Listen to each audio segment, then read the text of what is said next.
I guess to me in the scriptures, one of the sadder people that we read about is Pontius Pilate, well, Roman governor, a politician, a fellow caught between what he knew was right in his heart, I think, versus what he was trying to balance out to try to keep his position and try to keep what looked like peace in the world. And so as a result of that, his encounter with Jesus is very telling.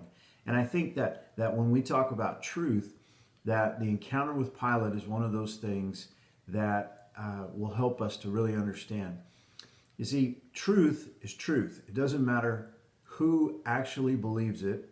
It doesn't matter what is said to try to distort it or change it or deny it or ignore it. Truth is truth. Truth is the reality of the situation. And so when Jesus is brought before Pilate, Pilate asked him, "Are you the king of the Jews?" And in John chapter 18, verse 37, Pilate therefore said unto him, "Art thou a king then?" Jesus answered, "Thou sayest that I am a king. To this end was I born. And for this cause came I into the world, that I should bear witness unto the truth."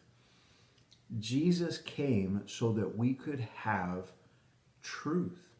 One of the prayers that Jesus prayed in John 17:17, he said, "Sanctify them through thy word. Thy word is truth."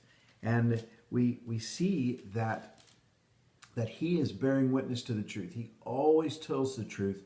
He always points to the truth. Jesus goes on to say this, "Everyone that is of the truth heareth my voice." That's one of those exclusive, or rather inclusive, statements that Jesus makes. If you're of the truth, you hear the voice of Jesus. Think about the book of Revelation and how many times it says, "Let him who has ears to hear what the Spirit saith to the churches." Do you hear Jesus? Do you hear his word?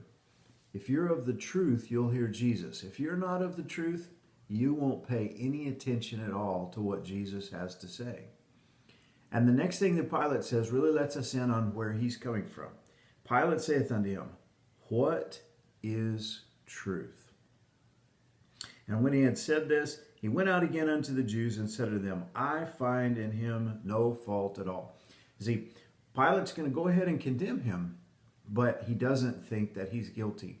And so Pilate is making these political moves to try to keep his position and to try to pacify the mob. And this is one of the things that we see in our day as well. A mob. We see it in social media. We see it in different places that the mob pushes for something and politicians cave into that. Not just politicians, preachers, business executives, all kinds of people cave into what that mob is saying, even though probably in their heart they know that that's not the truth. Well, Jesus, of course, would never do that. But Pilate lived in this world that you and I have got to completely avoid, and that is when Pilate says, "What is truth?" You see, Pilate had no gauge. He had no rudder. He had no compass to show him what truth truly is.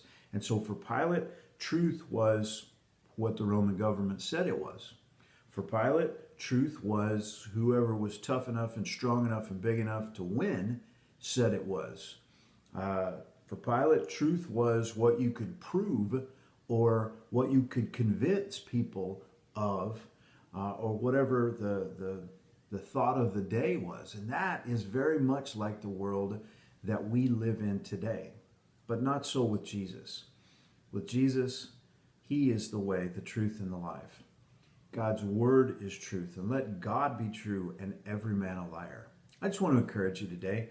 If you're of the truth, you'll hear Jesus' words. And the more you hear Jesus' words and the more you continue in his word, the more you'll know the truth. And the truth will make you free. God bless you. Have a great day.